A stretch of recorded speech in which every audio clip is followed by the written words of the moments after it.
在去年底，西班牙完成全世界头一个由安乐死的死者所管出来的面部移植手术。接受者是一位去学堂加到细菌感染，害面部组织海气筋膜受到伤害，无法度食物件甲讲话。经过移植了后，还有复健恢复情形是真好。全世界有54例面部移植，西班牙就做超过6例啊。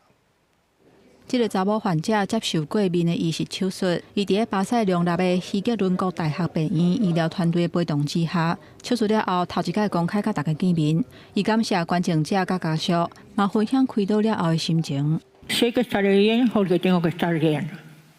Entonces, pues ahora toca hacer mis deberes,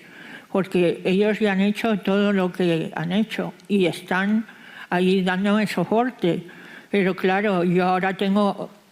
interés en volver a gesticular normal, como era antes. A mí me gustaba mucho reírme y ahora me río, pero con una risa un poco así rara.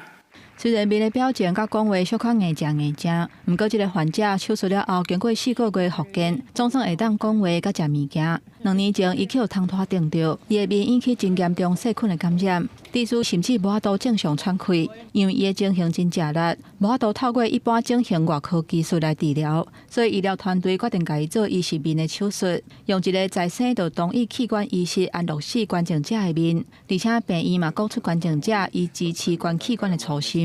Y lo que expresó con las limitaciones de su enfermedad es que la gran felicidad que le daba